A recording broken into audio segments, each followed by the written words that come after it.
It was supposed to be a quiet Tuesday evening, the kind of night when hotel hallways fall silent after 10 p.m. Soft carpet, dim lighting, distant elevator chimes. But at 6:42 the next morning, housekeeping knocked on room 417, and no one answered. Inside that room, behind a locked door with the security latch engaged from the inside, a man was found dead. There were no signs of forced entry, no sign of a struggle, no weapon, no clear cause. And yet, something about the scene felt wrong. This is the strange hotel death that was never fully explained. The hotel was called the Westbrook Plaza, a mid-sized business hotel just outside Denver, Colorado. Modern, clean, predictable, the kind of place traveling professionals stayed when passing through town. On October 12th, a man named Daniel Harper checked in at 3:18 p.m. Daniel was 39 years old, a software consultant from Phoenix, married, no criminal history, no known health conditions. He was in town for a short-term contract meeting with a regional tech firm. Security footage showed him walking through the lobby calmly, carrying a small overnight bag and a laptop case. He smiled politely at the receptionist, paid with his company credit card, requested a wake-up call for 7 a.m. Nothing unusual, nothing dramatic, just another guest on another business trip. Daniel ordered room service at 7:12 p.m. Grilled chicken, side salad, sparkling water. The server later told investigators that Daniel seemed relaxed, maybe a little tired, but normal. The tray was delivered at 7:32 p.m. Camera footage showed no one else entering the hallway near his room for the next 3 hours. At 8:47 p.m., Daniel made a brief phone call to his wife. It lasted 6 minutes.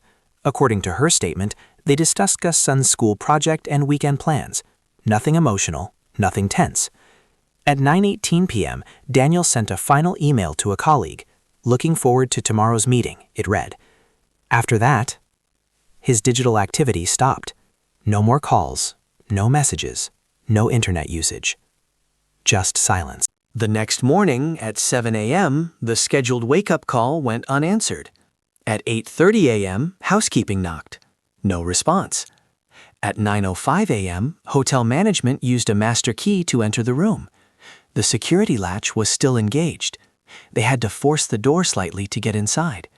Daniel Harper was lying on the floor near the foot of the bed, fully clothed. No visible injuries, no signs of a fight. His laptop sat open on the desk. The room service tray remained partially eaten. The television was off. The windows were locked from the inside. There was no sign that anyone else had been there. Police were called immediately. First responders confirmed Daniel was deceased, but what puzzled them most was what they didn't find. No drugs, no alcohol bottles, no overturned furniture, no blood. His wallet was still in his pocket. His phone was on the nightstand. No suspicious fingerprints were identified. The autopsy later ruled the cause of death as undetermined. There were no clear signs of heart failure, no trauma, no toxic substances detected in standard screening. His body showed mild internal swelling, but nothing definitive. Investigators were left with a locked room mystery. How does a healthy 39-year-old man die alone in a secured hotel room without a clear cause? Several details began to surface that made the case even more confusing. First, Daniel's keycard log showed only 2 entries. Entry after check-in, entry before room service delivery. No late-night exits, no additional entries.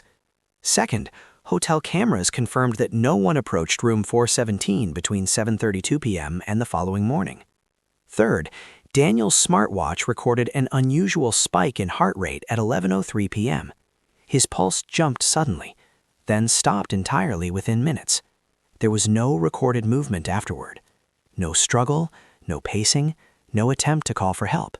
Just a sudden, unexplained change. Over time, 3 primary theories emerged. Some medical experts suggested a rare cardiac arrhythmia, a sudden electrical malfunction of the heart. But the autopsy did not clearly confirm this, and Daniel had no history of heart problems. Investigators tested the room for carbon monoxide. Results were negative. They examined air conditioning systems, ventilation ducts, even the possibility of accidental chemical exposure. Nothing abnormal was detected. Could someone have entered and exited without detection? The door latch was engaged from inside. The windows were sealed. The room had no connecting door. Security footage showed no intruder. If someone had been there, they left no trace. And yet, something about the sudden heart rate spike felt abrupt, unexpected. Daniel's wife refused to accept that it was just one of those things. She pointed to one detail that investigators couldn't fully explain. At 10:58 p.m., Daniel's phone briefly activated. It did not make a call. It did not receive one. The screen simply turned on for 6 seconds. No notification was recorded. No message. No alert. Just a screen activation. 4 minutes later, his heart rate spiked. Was it coincidence? Or something that startled him? The data provided no answer. The Westbrook Plaza reopened room 417 months later. New paint, new furniture, new carpet. Guests have stayed there since without incident. Daniel Harper's death was officially ruled undetermined. No crime was declared, no suspect identified, no evidence recovered. To this day, the file remains closed but unresolved. A healthy man checked into a hotel room, spoke to his wife, finished his dinner, sent a final email, and sometime before midnight, he died, alone, without explanation. The unsettling part isn't violence. There was none. It isn't chaos. There was none of that either. It's the silence, the order, the normalcy. Everything about that room suggested an ordinary evening, until it wasn't. And that is what makes this case linger. Not because of what happened, but because no one can confidently say what did. Ending. Some mysteries fade because they are solved. Others fade because they grow quiet. Daniel Harper's case sits somewhere in between. A locked door, a sudden heartbeat, a screen that lit up for no known reason, and a life that ended without warning.